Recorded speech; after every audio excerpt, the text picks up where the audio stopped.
Hello guys, welcome back to this channel. तो आज मैं एक्सप्लेन करने वाली हूँ माय लिटिल ब्राइड मूवी को। इस मूवी की शुरुआत में हमें एक लड़के को दिखाया जाता है जो कि एक लड़की की फ़ोटो देख रहा होता है।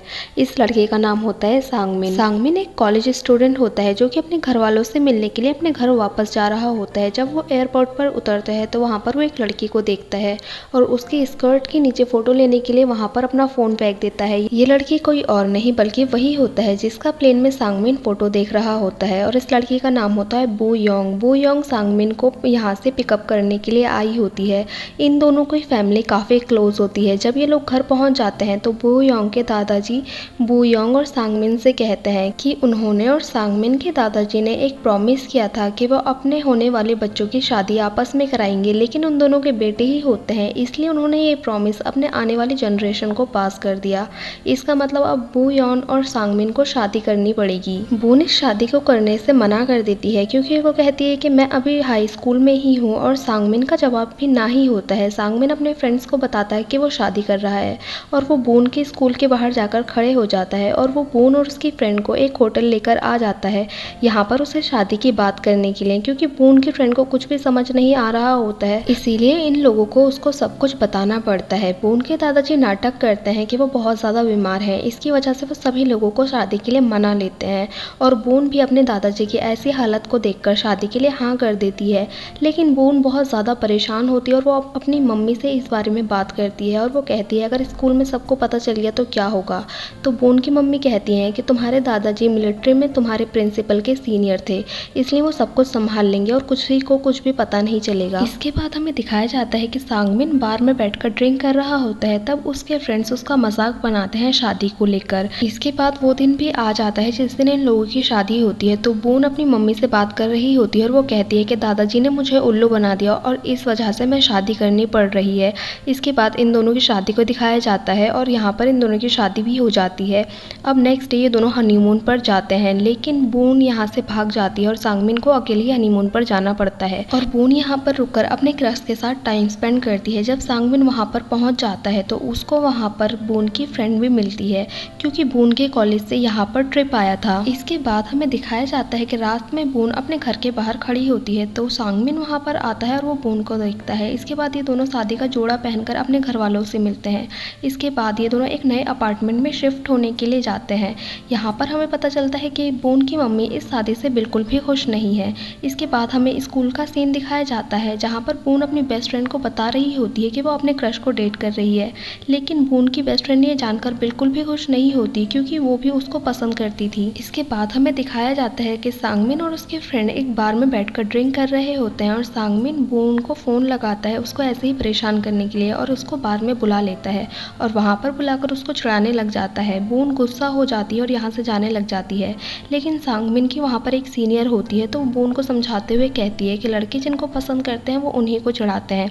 इसके बाद हमें स्कूल का सीन दिखाया जाता है जहाँ पर बून की कुछ सीनियर गर्ल्स उसको परेशान कर रही होती हैं उसके क्रश के और उसके रिलेशन के बारे में जानकर, लेकिन यहाँ पर वही लड़का आ जाता है और वो बून के आगे से आकर खड़ा हो जाता है और उन लड़कियों को डांटता है और उनसे कहता है कि अब वो दोनों एक दूसरे को डेट कर रहे हैं। इसके बाद हमें दिखाया जाता है कि घर की शॉपिंग करने के लिए बून और सांगमिन साथ में मॉल में गए होते हैं। यहाँ पर हमें दिखाया जाता है कि बून मॉल में गिर जाती है और सांगमिन उसको अपने कंधे पर बिठाकर वापस घर लेकर आता है। नेक्स्ट डे बून के बॉयफ्रेंड जुंग वू का एक बेसबॉल मैच होता है तो यहाँ पर वो उससे मिलने के लिए जाती है और उसको गुड लक बोलती है। यहाँ पर वो उसका लाइव मैच भी देखती है। इस लाइव मैच की ब्रॉडकास्ट टीवी पर हो रही होती है तो सांगमिन भी इस मैच को देख रहा होता है और बून को उस लड़के के लिए चीयर अप करते हुए देखकर उसको बहुत दुख होता है। इसके बाद हमें दिखाया जाता है कि बून और उसकी बेस्ट फ्रेंड साथ में बैठे होते हैं तो उसकी बेस्ट फ्रेंड उसको बताती है कि वो भी जिंगबू को पसंद करती है। बून स्कूल में सफाई कर रही होती है तभी यहाँ पर जिंगबू आकर उसकी हेल्प करने लग जाता है। यहाँ पर उसकी बेस्ट फ्रेंड भी होती है और वो उससे कहती है कि मुझे तुम्हें देखकर जेलसी हो रही है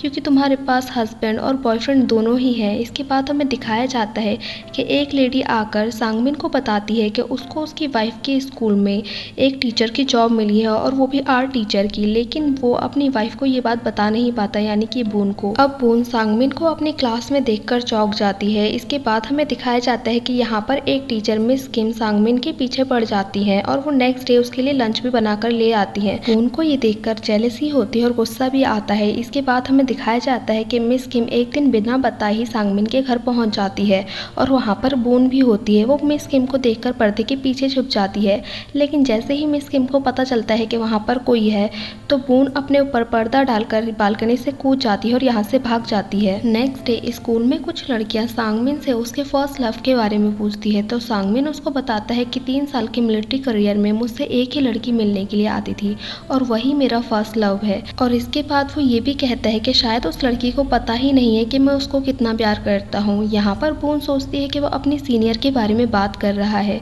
नेक्स्ट डे हमें दिखाया जाता है कि सांगमिन की मिलिट्री की ट्रेनिंग होती है और वहाँ पर गया होता है तो बून उसके लिए लंच बनाकर ले जाती है। वहाँ पर कुछ लोग सांगमिन को बुली कर रहे होते हैं तो बून सांगमिन के लिए उन लोगों से लड़ जाती है। अब जब ये लोग घर वापस आ रहे होते हैं तो कुछ लोग इनको परेशान करते हैं और इन दोनों की उन लोगों से लड़ाई हो जाती है। अब इन लोगों को पुलिस स्टेशन में जाना पड़ता है। यहाँ पर पुलिस वाले इन दोनों की बात पर यकीन नहीं करते कि ये दोनों मैरिड है।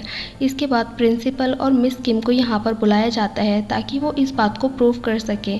अब मिस किम को भी पता चल जाता है कि ये दोनों मैरिड हैं। ये बात पता चलने के बाद मिस किम बून पर बहुत ज़्यादा गुस्सा हो जाती है और फेस्टिवल के लिए हॉल की दीवार को उसको अकेले ही पेंट करने के लिए बोलती है।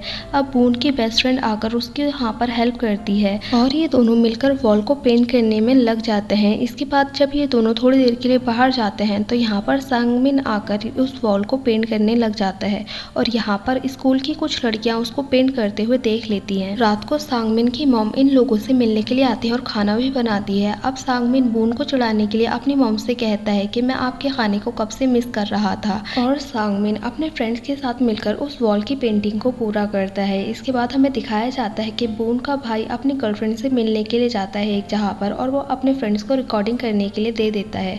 उसके फ्रेंड्स उसकी बहन और उसके बॉयफ्रेंड को साथ में देखकर रिकॉर्डिंग करना स्टार्ट कर देते हैं। अब रात को बून, सांगमिन और उसकी पूरी फैमिली बैठकर ये रिकॉर्डिंग देख रहे होते हैं तो यहाँ पर बून और उसके बॉयफ्रेंड की रिकॉर्डिंग चल जाती है और सभी लोग हैरान रह जाते हैं। रात में उसकी बेस्ट फ्रेंड का कॉल बून को आता है और वो उसको बताती है कि सांगमिन ने एक बहुत ही शानदार पेंटिंग वॉल पे बनाई है। अब बून को रियलाइज़ होता है और वो भी सांगमिन को प्यार करने लग जाती है।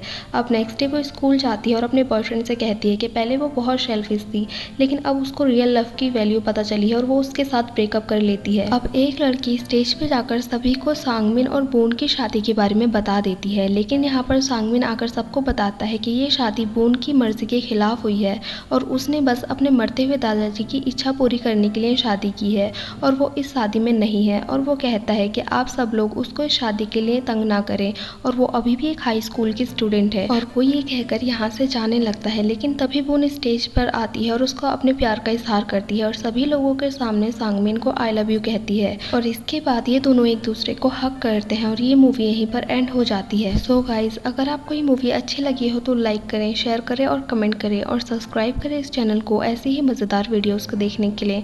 और हाँ, बेल आइकन को दबाना ना भूलें। Thank you for watching guys.